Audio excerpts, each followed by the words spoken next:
Hello, everyone, and welcome to the Influencio podcast. My name is Juan Carlos Rojas. I'm the owner of JCR Media Ventures, Bail Online Marketing, and Influencio, a platform that helps business owners reach their audiences by creating tailored content that helps them convert followers into clients. My goal with this podcast is to share with you stories from inspiring minds, creators, entrepreneurs, and artists who are shaping the way we consume content using different social media platforms. I invite you to subscribe to this podcast and share it with your friends.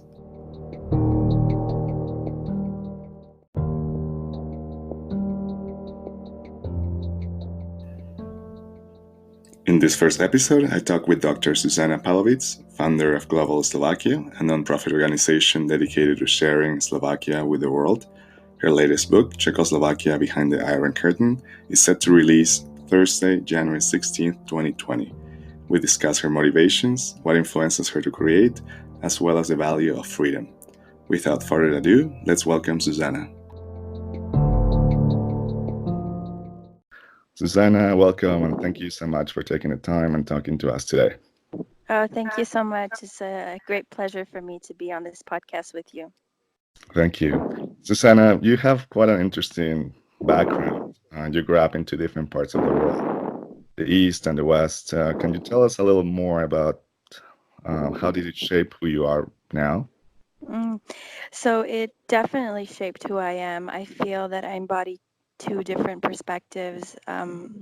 More eloquently said, I would say two different consciousnesses. So what does that mean? Well, I was born in communist Czechoslovakia, and about 1 year before the regime collapsed, my parents basically made a radical choice to defect, and that means they illegally crossed the Iron Curtain to the free world. So from the age of 4 or 5 years old, I left Slovakia, my place of birth. We were political refugees in Austria, as were many other Eastern Europeans at the time, before we gained permission and to come to Canada as landed immigrants. So from there on, I was raised, educated, socialized in Canada, and I would say a lot of that also in the United States. Because I would live on and off between Canada and Florida as elite, a high performance athlete in tennis. During the winter months, I would go down to Florida, and my relationship with the US continued when I studied my undergrad in Illinois. So, in one way, I was born in the Eastern Bloc, in what was referred to in the Cold War era as the East, and then raised in the West from childhood onwards. But of course, in the socialization that happened in my home was my parents were Slovak, so they raised me Slovak in a Slovak way, the way they were raised. Freedom is a big theme throughout your books. What does freedom mean to you, somebody who escaped the East and moved to the West? I guess it's just the freedom to be an individual. I mean, in the communist bloc or in the Soviet bloc, that was a non-concept, or that was individualism was something that was suppressed. And it wasn't suppressed because of some evil agenda. It was just suppressed because of the ideology that these are inherently, the Slavic cultures are inherently collectivist cultures, and they value the collective decision-making process over that of the individual. They feel that the group kind of mind supersedes the individual mind. And coming into the contact with the West and living in the West was that it's the opposite. It's all about the individual. And the individual is kind of what helps to pioneer and lead the collective forward. So the individual is a pioneer that's moving society forward. And in the East, it's flipped. Society is cultivating the individual and moving, helping to groom and evolve the individual. So freedom is expression. I mean, it's mobility in this case. That was something that was suppressed in the communist bloc. We were not allowed to cross or come into contact with the West. So we weren't allowed to travel. We weren't allowed to go like cross the Iron Curtain. If we did, we were shot at. I mean, there were fences, there were guard dogs, and there were people that perished trying to cross over into the free world. So so I think I really value freedom by having had the experience of unfreedom, and particularly coming from a lineage or generations that were raised in unfreedom. My parents, my grandparents, their parents, and my great grandparents. You know, we had 41 years of communism in this part of the world. where Hmm. freedom of speech was banned, freedom of information was banned, freedom of gathering, that's people coming together in public spaces, was banned, and of course, freedom of movement was banned. People couldn't travel. Absolutely. How was moving back to Slovakia? What did you feel at that moment when you, or when, or why you decided to go back and rediscover your roots, as you say? I think it was kind of a very natural process. So I, as a kid, as I said, was born in the East, was raised in the New World, Canada and the US. Then when I finished my undergrad, I felt like hungry to discover more of the planet. I acutely knew that I shouldn't settle in Canada or the US, or start working professionally in Canada and the US, because if I do, I'm just going to get tracked into this career path and I'm Hmm. not going to leave. So I knew that upon graduation, I needed to get out. And I did. And I went to actually teach English in South Korea. Oh, So wow. I lived in Seoul for about a year, and that was a Hmm. radically different, contrasting experience to my contact with Europe or Canada and the US. So then I came into contact with a whole new, an Asian mindset, an Asian perspective on the way of life and how life should be organized. And they're very hierarchical society, they're very Confucian society, they're very collectivist society. So again, Hmm. just coming into contact with the diversity of this planet, and also diversity in terms of perspectives and in terms of civilizations. And from there, it's just I continued living, either living, working, or traveling in different countries. Altogether, it's been 10 across 4 different continents. Most recently, I was living in London, in the United Kingdom, where I completed my PhD on a scholarship there. So, so after seeing all this so much of the world, I would say from my 20s, I then developed a natural kind of yearning to discover my own roots. Like, okay, so Hmm. I know how other cultures operate, other Hmm. tribes, so to speak, work, but how does my own tribe work? You know, Right. who am I? And were Where you do able to travel in between? Like, obviously, you lived in different places, but did you Yeah, go back to Slovakia? absolutely. I mean, especially when I had the time, which was like during my university education, I would go for Christmases, for a month, for the month-long holidays, and then I would go for the summers. And for my PhD, I actually had to do my research. My case study was in Slovakia, so I spent about a Mhm. year and a half just doing research in this country, which gave me a lot of like a lot of time and space and opportunity to kind of deep dive into the culture, deep dive into the mindsets. Mhm. um, so yeah, I've been mapping my roots for yeah for quite a long time. I see. Was this exactly the point when where you decided that to create Global Slovakia? Or how did that all began? It was so organic. I'm a very kind of, I operate from the feminine principle, so it's very much intuitive and flow like, and um, instinctual. And Global Slovakia came out because we needed a platform to share our books on, Hmm. because we didn't want to just release the books. We wanted to kind of share the knowledge that's anchored in those books, and a means to kind of a brand through which we could, come into contact with our audience. That was beyond the title of the book. So that's how Hmm. Global Slovakia was formed. And it was kind of simultaneous. It was at the same time, there was a huge gap. There is a huge gap for this in the country in terms of codifying Slovakia's story in the English language for a foreign audience and sharing that knowledge, those products, those stories with the world. Absolutely. You have any mentors that helped you in this journey of creating Global Slovakia? All the time. I mean, I don't do anything without seeking counsel from people who know more than me, how to do certain things. So thankfully, Global Slovakia, I mean, was such a big mission of sharing Slovakia with the world, and with our kind of high productivity, that we have a good track record. We've proven we stand by kind of our mission in terms of executing those 2 books and really launching them on the market. They're on Amazon, etc. People Hmm. kind of trust us, people, high level professionals in kind of leaders in their various sectors or industries, give us the time of day, and some of those people become our mentors. And I listen to them very attentively. because I feel that's the best way to learn. I mean, you can learn the stuff in books, and you certainly do need to know the theory and, the jargon of your industry or sector. But the best way to learn is tacitly through people just sharing their experience with you. And it's a lot more like kind of a real way of learning, I Mm-hmm. feel. Because what's in books is very explicit and it's kind of more theoretical, but real life is always different. And so if these mentors trust you and value you, they will share their kind of real experiences with you. And Mm-hmm. through applying their knowledge into your practice, you can kind of advance yourself more quickly. So I value my mentor network so much, and I'm always on the lookout to meet new people Mm-hmm. that I can learn from.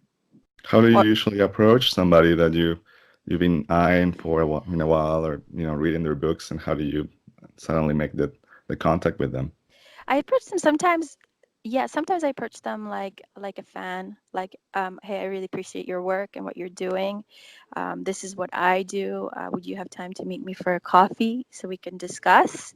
You Mm-hmm. know, and from there, just it's a very personal meeting. It's a very kind of personal relationship that forms based on, your story, their story, your ambitions, their ambitions, and whether they're interested in helping you out or not.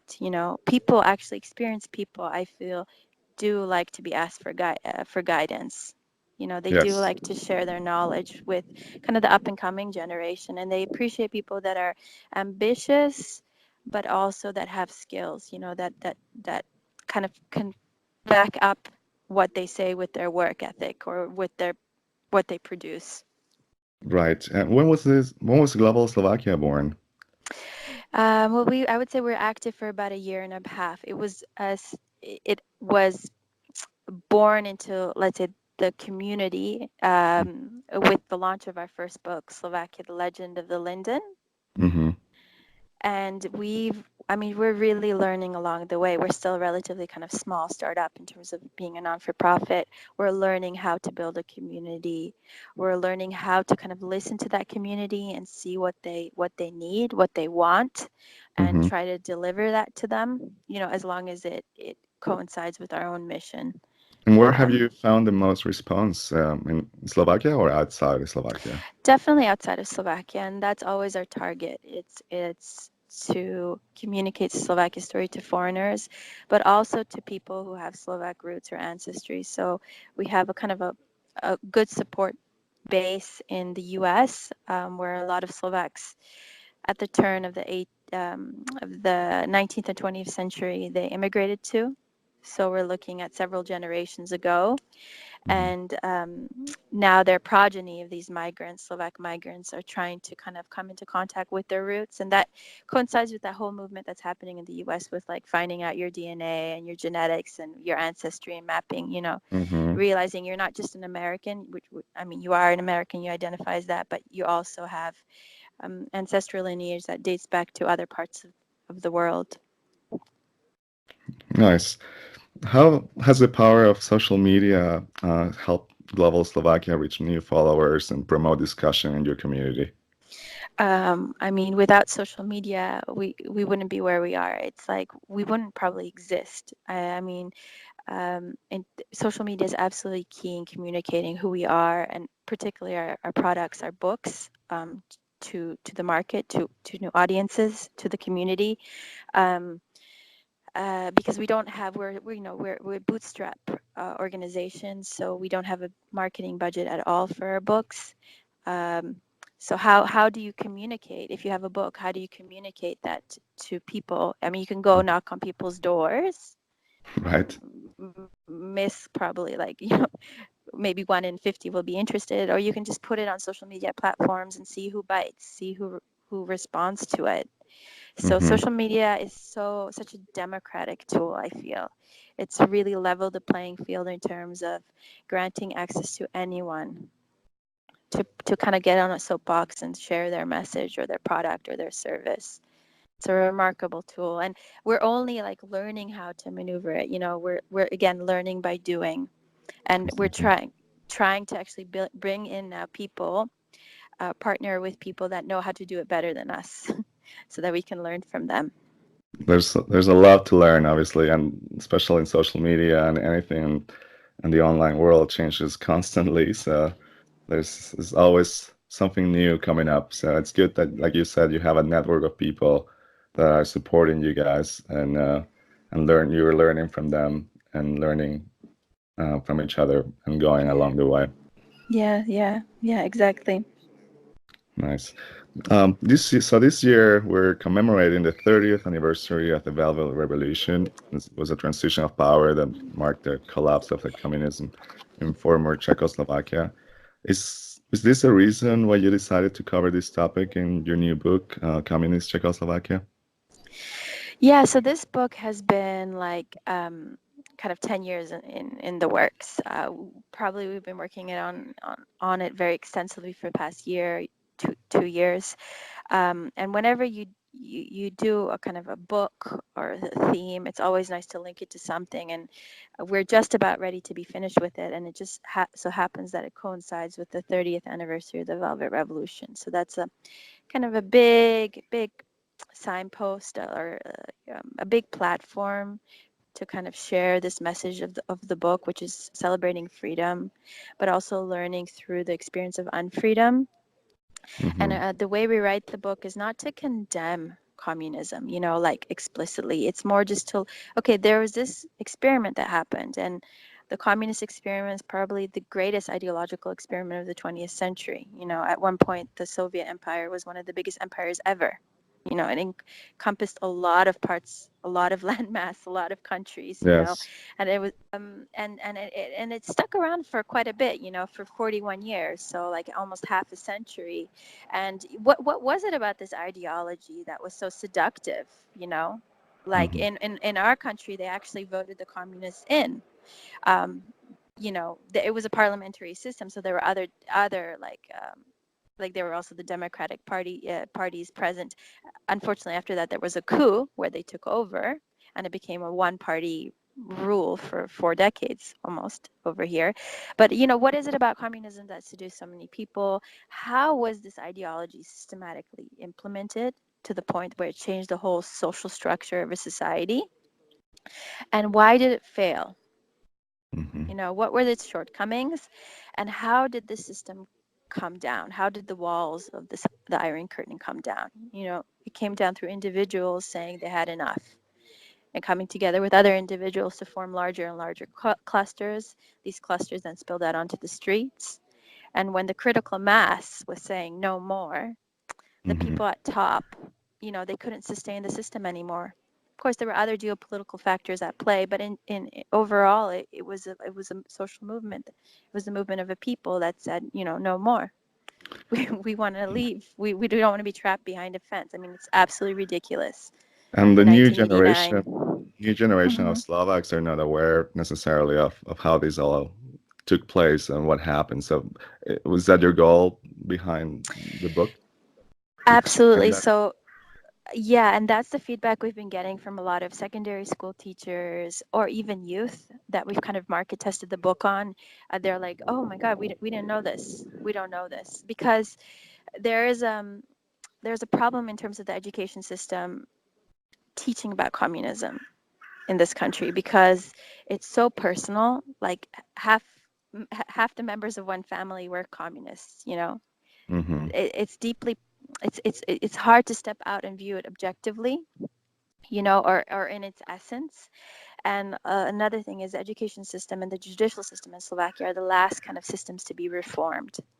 So a lot of the material that is being taught in schools is kind of a repetition of the past. There's not a lot of new material to work with, and communism in general, our most recent history within the past regime, is something that's kind of skimmed over in history classrooms. Also Yeah. because there's a lack of proper material to teach about it, because it is still so sensitive. You know, it is so sensitive to so many people. Yeah, it's not a broad topic that I think you bring up to a regular meeting. You don't want to get into that, right? Yeah, yeah, yeah. Because there's people that still like believe in that ideology, or they see the value of it, and they don't necessarily, think the capitalist system is the best, So we're definitely at still a crossroads here, and they say, and Václav Havel said this, it will take 2 generations, to kind of Mm. change the imprints of Mhm. of the communist programming, because still in many positions of power are people that were raised in socialism, so they were Right. conditioned in it.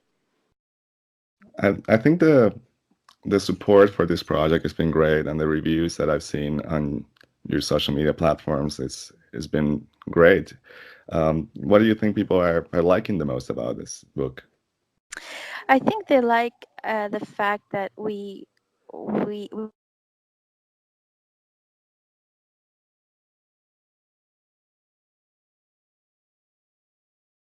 can so we try to bring our words to life through illustrations and also photography, in this case from the era. Oh, and the way we communicate the story is not in this kind of historical, dry, factual way. We do talk about the historical timeline, but we also center that historical timeline in a wider geopolitical context. And from there, from kind of way up top, we then descend into the very everyday lives of the people and how they lived, how it affected their lives, and how they coped with it. So it's also very humane Hmm. and emotional reading this book.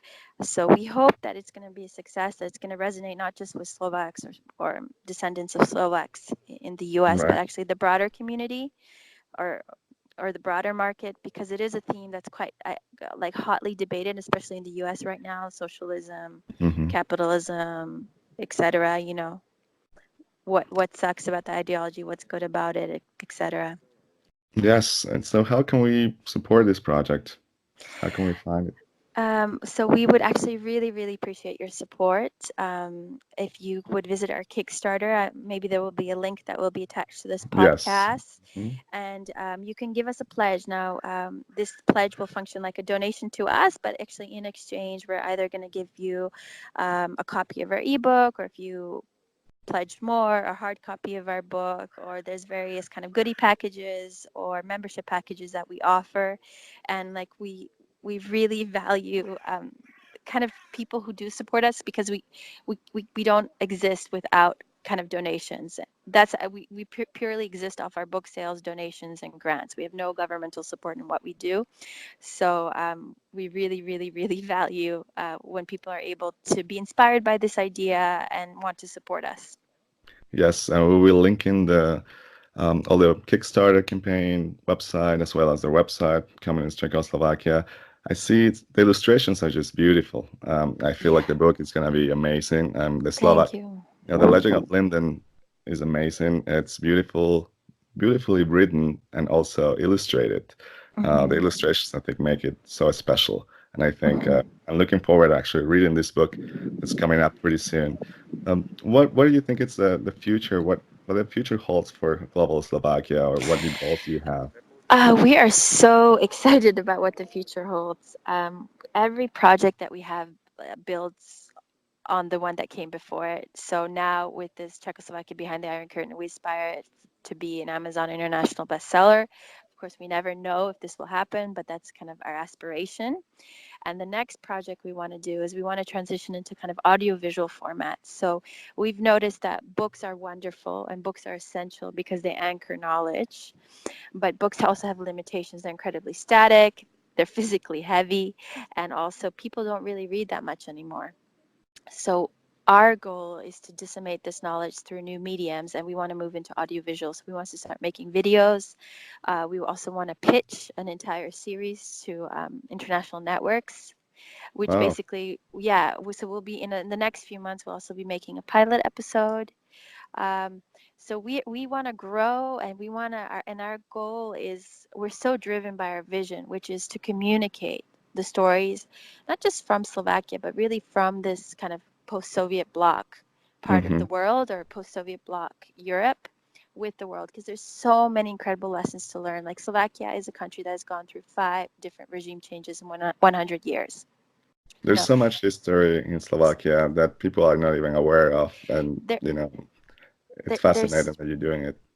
so much history, and there's so many shifts in ideology that happen here. We went from feudalism to democracy, to being a Nazi satellite state, to then becoming a communist satellite state, to then reestablishing democracy, becoming an independent country, for the first time in 1,000 years of the Slovak existence, Mm-hmm. and to then joining the European Union, integrating into another structure. So we've had so many kind of flags come through here, so many different belief systems come through here, and that's really, really unique, because there's not many places on the planet that have experienced so many kind of radical, systematic shifts as this Yes. part of Europe. What do you think it's one of the main things why people should learn more about Slovakia or get more into it and try to visit? I think it's, for me, what I find fascinating is kind of the living history. And that history is not in books, but actually in people. Mm-hmm. Like, and like I said, in less than 100 years, you had, or 101 years this year, the collapse of the Austro-Hungarian Empire. You had, um, like those things, those those shifts that I talked about, and people lived through those experiences, and they have incredibly valuable stories to share. I'm Mm-hmm. just like amazed when my grandmother opens my mouth and she says stuff to me. I'm just like, what? Like, I read that in history books. Like, what do you mean? Like, you experienced it on your own skin, you know? Right. Like, it blows my mind. And I'm just so humbled by everything that these people have gone through, and that's Mhm. why it's like an honor for me to document it. Yes, it's fantastic what you're doing, and such a beautiful community that you're building as Global Slovakia. We're gonna also link to the Facebook page where you can join Oh, with thank you. an open discussion to it. I see that people constantly are talking about different things and sharing and commenting on what you guys are posting. You guys have a lot of audio visuals there. So I think Yes. it's a fantastic page if you want to learn more about Slovakia. But Mm-hmm. before we say goodbye, I Mm-hmm. wanted to just ask you a few things, maybe Sure. personal, and Sure, see, go for it. to share with us and see how you do a lot of stuff. And I'm fascinated with what you're doing because it's a lot of different things. You're constantly on the go, moving and creating. So I was curious and see if you have any daily routines or habits that motivate you and keep you going and to create such content. Oh my goodness. Yeah, I wish I had more of a routine. Like, I do try to find that mind body balance, but what I think my shortcut to my creativity is just being inspired by what comes my way, and seeing the opportunity in what comes my way, whether it's a contact, like an individual, Mm-hmm. that has a company or an idea or a vision. I always look for ways, like, how can we cooperate? Mm-hmm. How can this be a win-win? How can, I benefit you and you help to share my message with your community? Mm-hmm. So I view like life in a very interactive way. And sometimes I don't think we need, the strategy is really important, but what I think is more important than strategy is vision, is kind of Mm-hmm. having a higher vision, and then just playing with life. Like, every day is a new day, is a new opportunity to create your dream. And sometimes, like, to create your dream, those people that will help you, or those channels that will help you, are not that far off. They actually come into your life. It's just about you being able to recognize those opportunities.